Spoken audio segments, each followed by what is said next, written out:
முச்சக்கர வண்டி சாரதி கழுத்தறுத்து படுகொலை இன்று காலை கொடூரம். இலவச உர விநியோகம் விவசாயிகளுக்கு விசேட அறிவிப்பு. பல பில்லியன் ரூபாய் வரி வருமானத்தை ஈட்டியுள்ள இலங்கை சர்வதேச நாணய நிதியம் பாராட்டு. ரணிலின் சிலிண்டர் சின்னம் தொடர்பில் முறைப்பாடு. நாட்டில் மக்களுக்கு சுகாதார அமைச்சு விடுத்துள்ள முக்கிய அறிவுறுத்தல். பொதுத்துறை பணியாளர்களுக்கான உத்தேச சம்பள அதிகரிப்புக்கு திரைசேரி நிதி ஒதுக்கீடு. அரச ஊழியர்களின் அடிப்படை சம்பளம் குறித்து ஜனாதிபதியின் அதிரடி அறிவிப்பு. குறைக்கப்பட்டுள்ள அத்தியாவசிய பொருட்களின் விலை வெளியான அறிவிப்பு.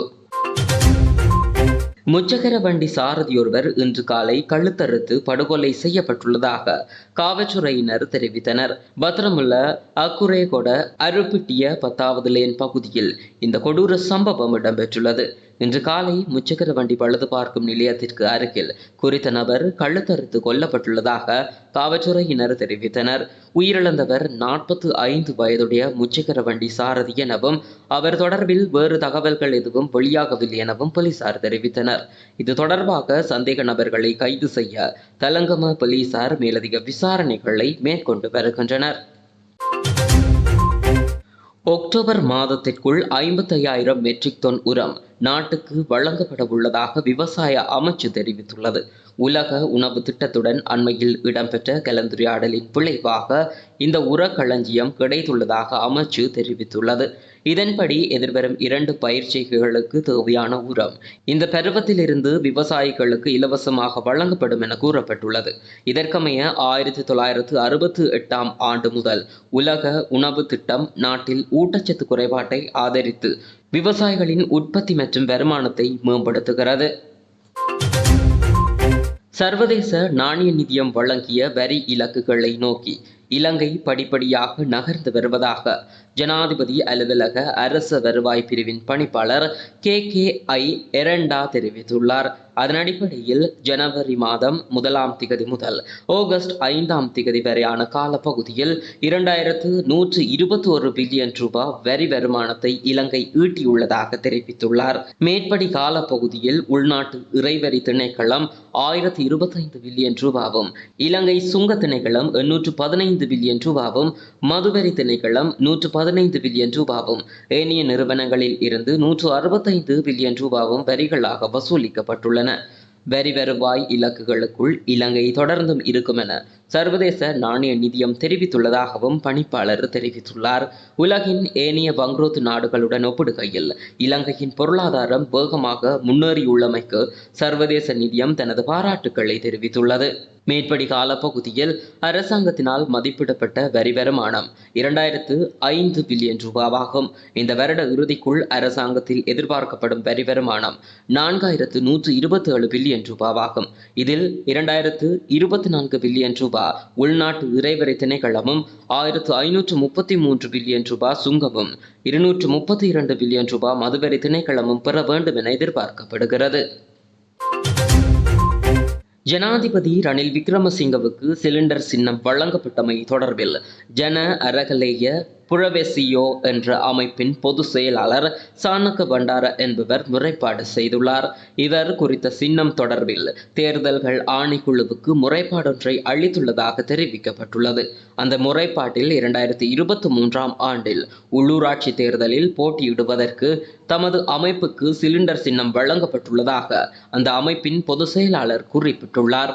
சிலிண்டர் சின்னம் தங்களது என ஜன அரகலய புரவெசியோ கட்சிக்கு உரியது எனவும் அது தங்களது கட்சிக்கு சட்ட ரீதியாக வழங்கப்பட்டுள்ளதாகவும் குறிப்பிட்டுள்ளார்.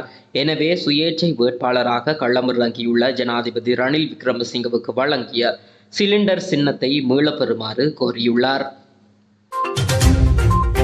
நாட்டில் இந்த வருடத்தின் இதுவரையான காலப்பகுதிக்குள் 34,906 டெங்கு நோயாளர்கள் பதிவாகியுள்ள நிலையில் பொதுமக்கள் அனைவரும் தங்களது சுற்றுச்சூழலை சுத்தமாகவும் பாதுகாப்பாகவும் வைத்திருக்குமாறு சுகாதார அமைச்சு தெரிவித்துள்ளது. அதிகளவான டெங்கு நோயாளர்கள் மேல் மாகாணத்திலிருந்து பதிவாகியுள்ள நிலையில் அவர்களின் மொத்த எண்ணிக்கை 14,248 ஆகும். அதன்படி கொழும்பு மாவட்டத்தில் இருந்து 8,452 டெங்கு நோயாளர்கள் பதிவாகியுள்ளனர். மேலும் இவ்வருடத்தின் இதுவரையான காலப்பகுதிக்குள் 16 டெங்கு மரணங்கள் பதிவாகியுள்ளமையும் குறிப்பிடத்தக்கது. அடுத்த வருட வரவு செலவு திட்டத்தில் பொதுத்துறை பணியாளர்களுக்கான உத்தேச சம்பள அதிகரிப்பு மற்றும் முரண்பாடுகளை செலுத்துவதற்கு தேவையான 185 பில்லியன் ரூபாவை திரைசேரி ஒதுக்க உள்ளதாக தகவல்கள் வெளியாகியுள்ளன. அதன் அடிப்படையில் வரவு செலவு திட்ட முன்மொழிவுகளில் உள்ளடக்கப்படும் ஒதுக்கீடுகளுக்கான ஏற்பாடுகளை திரைசேரி மேற்கொண்டு வருகிறது. முன்மொழியப்பட்ட அதிகரிப்பானது ஏற்கனவே சர்வதேச நாணய நிதியத்துடன் உடன்பட்ட 10,000 ரூபாவுக்கு சமனானதாகவே இருக்கும் என்றும் எதிர்பார்க்கப்படுகிறது. வருவாய் இலக்குகளை அடைவதில் ஏற்பட்டுள்ள முன்னேற்றத்தை கருத்தில் கொண்டு இந்த உத்தேச அதிகரிப்புகளை வழங்க முடியும் என்று திரைசேரி தெரிவித்துள்ளது. இதற்கிடையில் தேர்தலை கருத்தில் கொண்டு இந்த ஆண்டின் பிற்பகுதியில் நடைபெறவிருந்த சர்வதேச நாணய நிதியத்தின் இலங்கை தொடர்பான மீளாய்வு அடுத்த தவணைக்காக நிறுத்தி வைக்கப்பட்டுள்ளதாக இராஜாங்க அமைச்சர் ஷெகான் சேமசிங்க தெரிவித்துள்ளார்.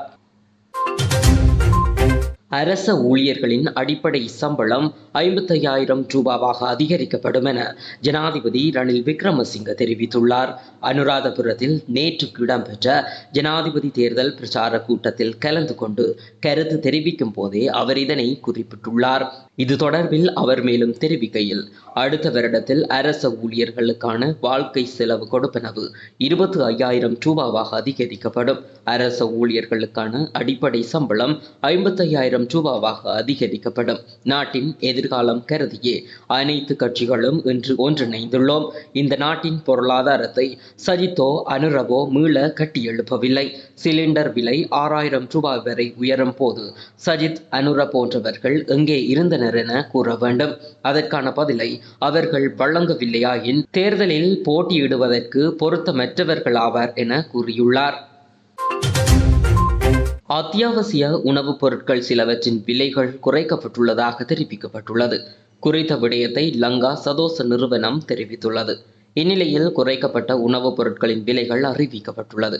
அதன் அடிப்படையில் 1 கிலோ வெள்ளை பச்சை அரிசி 200 ரூபாவாகவும், 1 கிலோ உருளைக்கிழங்கு 215 ரூபாவாகவும், 1 கிலோ வெள்ளை சீனி 247 ரூபாவாகவும் குறைக்கப்பட்டுள்ளது. மேலும் 1 கிலோ பருப்பு 278 ரூபாவாகவும், 1 கிலோ கடலை 441 ரூபாவாகவும், 1 கிலோ காய்ந்த மிளகாய் 785 ரூபாவாகவும், 1 கிலோ சிவப்பு கவுப்பி 90 ரூபாவாகவும் மற்றும் 1 கிலோ பாசிப்பயறு 92 ரூபாவாகவும் குறைக்கப்பட்டுள்ளமை குறிப்பிடத்தக்கது.